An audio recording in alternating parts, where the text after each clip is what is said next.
২ বছর প্রবাস জীবন কাটানোর পর উনি ছুটিতে আসবেন। আসার আগে আমার শাশুড়ি আমায় জিজ্ঞেস করলো আমার কি লাগবে বলার জন্য। উসমান বলেছে। আমি বলেছি কিছু লাগবে না। দুপুরে রান্নার সময় উনি ভিডিও কল দেয় ওনার মাকে। আমি পাশেই ছিলাম। তখন উনি জোরে জোরে বলতে লাগলেন, মা কারো কিছু লাগলে বলতে বলো, আমার আবার সব প্যাকিং করতে হবে, পরে বললে আর সময় পাবো না কিনে এনে প্যাকিং করার। আমি মজা করে বললাম, আপনি সুস্থ মতো আমার কাছে ফিরে আসলেই হবে, আর কিছুই লাগবে না। উনি আর আমার শাশুড়ি থম খেয়ে গেলেন এমন কথা শুনে। আমি এটা বলেই রুমে দৌড়ে চলে আসি।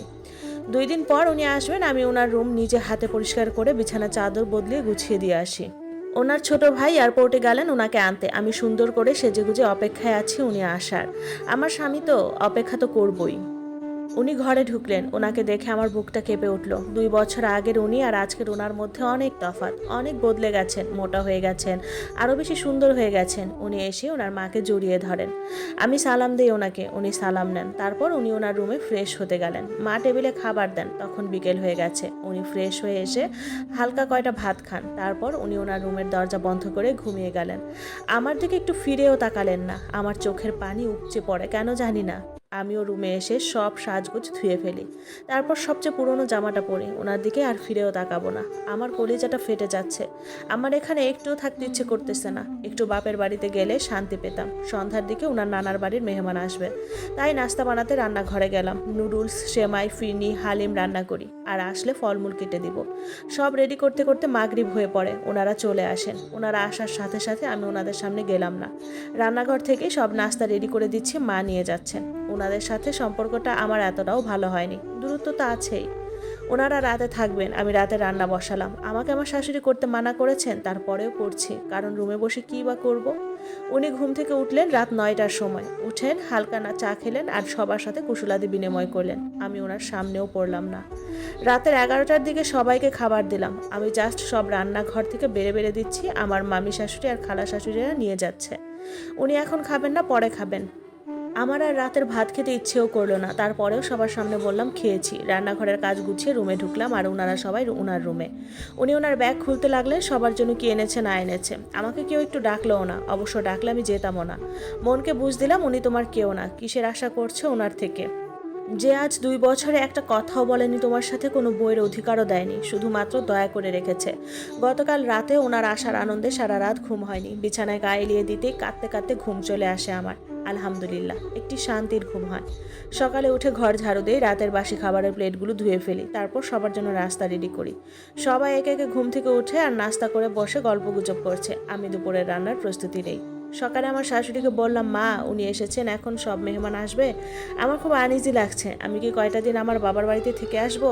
মা বলল, আচ্ছা উসমান উঠুক, আমি বলবো, অনুমতি দিলে তুমি যেও। উনি উঠলেন ঘুম থেকে দুপুর 2টা বাজে। উঠে আর নাস্তা খেলেন না, সবার সাথে ভাত খেয়ে ফেললেন। সবার ভাত টাত খাওয়া শেষে সবাই বিশ্রাম নিতে গেল।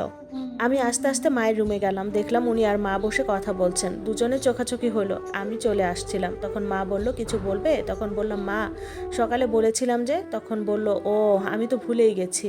উনি ওনার মাকে বলল, মা কাউকে কি জামা কাপড় কিনে টিনে দাও না, এমন পুরনো জামা কাপড় পরে হাঁটে কেন? আমি বললাম, গরমের জন্য। এটা বলে চলে আসি। একটু পর মা রুমে এসে বলল, উসমান যেতে মানা করেছে। এবার আমি কান্না করে দিয়ে বললাম, মা আমি 2টা দিন থেকে আসি না, আমার খুব বাড়ির জন্য মন পুড়ছে। তখন বলল, উসমান রুমে আছে, গিয়ে ওরে বলো। আমি ওনার রুমে গিয়ে মাথা নিচু করে বলি, আজ 1 বছরের উপরে বাবার বাড়িতে যাইনি, আমি আজকে একটু যাই, আমার খুব মন পুড়ছে। কান্নার জন্য কথা বলতে পারছিলামও না। উনি বিছানা থেকে উঠে হাত ধরে আমাকে ওনার পাশে বসালেন। আমার যেন কান্না আরও ভেঙে পড়ছে, বুকটা ফেটে যাচ্ছে। চিৎকার করে বলতে পারছি না, এত অবহেলা করলে বিয়ে করেছেন কেন আমাকে? উনি বললেন, যেতে হবে না। এবার জোরে কান্না করে দিয়ে বললাম, একটু যাই না, সকালে চলে আসবো, দরকার হলে রাতে চলে আসবো, একটু করে যাই না। উনি আমার দিকে অনেকক্ষণ তাকিয়ে রইলেন। তারপর আমার চোখের পানি মুছিয়ে দিয়ে বললেন, আচ্ছা যাও, সকালে চলে এসো। তারপর ওনার মাকে ডাক দিয়ে বললেন, ওকে যাওয়ার সময় আমি যা আনছি তার থেকে অল্প অল্প করে সব দিও ওর বাপের বাড়ির জন্য। আমি একদিন না, অনেক দিন থাকার প্রস্তুতি নিলাম, অনেক জামা কাপড় নিলাম। তারপর ওনার ছোট্ট ভাই সিএনজি ডেকে নিয়ে আসলো, সাথে নাস্তা কিনে নিয়ে আসলো, ও আমাকে দিয়ে আসবে। আমি চলে এসেছি বাবার বাড়ি। মা ভাবি সবাই বাড়ির সামনে দাঁড়ানো। গিয়ে তো সেই খুশির সব দুঃখ শেষ। পরের ছেলে কেন আমায় এত কষ্ট দিবে? এসে তো ভাবিদের সাথে বোনদের সাথে দুষ্টুমে হাসিতে সব ভুলেই গেলাম। আম্মুর আলমারি থেকে আমার মোবাইলটা বের করলাম, তারপর চার্জে দিলাম। সবাই মিলে সন্ধ্যার পর হাঁটতে বের হলাম। তারপরেও মাথায় শুধু আসছিল, উনি কি আমায় মনে করছেন? ওনার কলিজাটা কি ছিঁড়ে যাচ্ছে? ভাবিরা বুঝতে পেরে অনেক সঙ্গ দিল আমায়। সারা সন্ধ্যা হেঁটে রাতের দিকে ঘরে ফিরলাম। মা রান্নাবান্না করে রেখেছিল, তাই এসে আর ভাবিদের কষ্ট হয়নি। কেটে গেল 7 দিন, অথচ পরের দিন আমার যাওয়ার কথা ছিল। ইচ্ছে করেই আমি আর ওই বাড়িতে গেলাম না। 7 দিন পর শুধু কান্না আসতেছিল। আমি আম্মুকে জড়িয়ে ধরে কান্না করে দিয়ে বললাম, আম্মু আমার জীবনটা এমন কেন? আমি কিসের আশায় যাবো বাড়িতে? মা বলল 2 বা 3 মাস পর তোর বোনের বিয়ে দিব, এরপর তোর আর যেতে হবে না। আর কষ্ট করে 3টা মাস ধৈর্য ধর, তোর বোনের বিয়েটা দিয়ে ফেলবো। এদিকে আমার বোনের জন্য একটা প্রস্তাব আসছে, ছেলে সৌদিতে থাকে, কোনো দাবি দেওয়া নাই তাদের, শুধু একটা সুন্দর মেয়ে চাইছে তারা। মাশাআল্লাহ, আমার ছোট্ট বোন ভীষণ সুন্দরী, বিয়ে ফাইনাল হবে হবে এমন। 15 দিন পর রাতের বেলা উসমান আসলেন আমাদের ঘরে, হাত ভর্তি বাজারের ব্যাগ, সবার জন্য জামা কাপড় নাস্তা পানি নিয়ে এসেছে, সাথে করে আমাকে নিয়ে যাবে। আম্মু অনেক খুশি হয়ে যায় ওনাকে দেখে। আম্মু আর ভাইরা জোরাজোরি করলো আজ রাতটা আমাদের ঘরে থাকার জন্য। উনি থেকে গেলেন। রাতে সবার খাওয়া দাওয়া শেষে যে যার যার রুমে ঘুমাতে গেল। উনিও ঘুমাতে গেলেন, শুধু আমি রুমে যাচ্ছি না। আমি আম্মু আর বোনের সাথে ঘুমাবো, কিন্তু ভাবিরা জোর করে আমাকে ওনার রুমে পাঠালেন। আমি রুমে গিয়ে দরজাটা বন্ধ করি না, এমনি পর্দা দেই।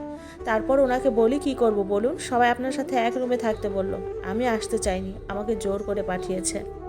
উনি বলল, আচ্ছা আসো, পাশে শুয়ে পড়ো। আমি বললাম, বাতি নিভিয়ে দিই। উনি বললেন, বাতি নিভালে তোমাকে দেখবো কিভাবে? বউকে দেখতে হবে ভালো করে, আসো পাশে। ওনার কথা শুনে শরীরে শিহরণ বয়ে গেল। আমি আস্তে আস্তে খাটের এক পাশে শুয়ে পড়লাম। উনি কোমর জড়িয়ে ধরে আমাকে ওনার কাছে টানলেন। বললেন, আর দূরে দূরে রাখতে ইচ্ছে হচ্ছে না, পাশে এমন একটা বউ থাকলে কোনো পুরুষ কি ঠিক থাকতে পারে? উনি আমার পিঠে ওনার মুখ ঘষতে লাগলেন। আমি তখন বুঝতে পারছি না আমার কি করা উচিত। আমাকে ওনার দিকে ফিরালেন, আমার চোখে চোখ রেখে বললেন, আর দূরে রাখতে ইচ্ছে হচ্ছে না। আমি নিশ্চুপ, আমার নিঃশ্বাস বন্ধ হয়ে আসছিল। ওনার থেকে ছুটতে চাইছিলাম, কিন্তু উনি আমাকে 2 হাতে জড়িয়ে ধরলেন। এবার চোখের পানি ছেড়ে দিলাম। উনি আমায় ছাড়লেন। আমি বললাম, প্লিজ আর না, আমাদের কোনো ভবিষ্যৎ নেই, আর কাছে আসবেন না। কালকে আপনাদের ঘরে গেলে সব ভুলে যাবেন। আমি এমন মর্যাদা আমার বাপের বাড়িতে চাই না। আমি আমার স্বামীর ঘরে স্বামীর পাশে স্বামীর সোহাগে পরিপূর্ণ হতে চাই। উনি আমায় বললেন, তবে চলো এখনই, এখানে আর থাকতে ইচ্ছে হচ্ছে না। তখন রাত 12:30। আমি বললাম, এত রাতে? পাগল আপনি, সকাল হোক। আমাকে জড়িয়ে ধরে বললেন, আমার ঘরে আমার সোহাগে পরিপূর্ণ করব তোমাকে। উনি আম্মুর মোবাইলে কল দিলেন, আম্মুকে রুমে আসতে বলল। আমায় বলল, বরকা পরে তাড়াতাড়ি রেডি হয়ে নাও, আর কিছু নিতে হবে না, সকালে ভাই এসে সব নিয়ে যাবে। আম্মু রুমে আসলো, আম্মুর থেকে বিদায় নিয়ে ঘর থেকে বের হলাম। আম্মু এভাবে যেতে দিতে চাইছিল না, কিন্তু ওনার জোরাজুরিতে আটকে রাখতে পারলেন না। আর উনিও ঘরের আর কাউকে ডাকতেও দিল না।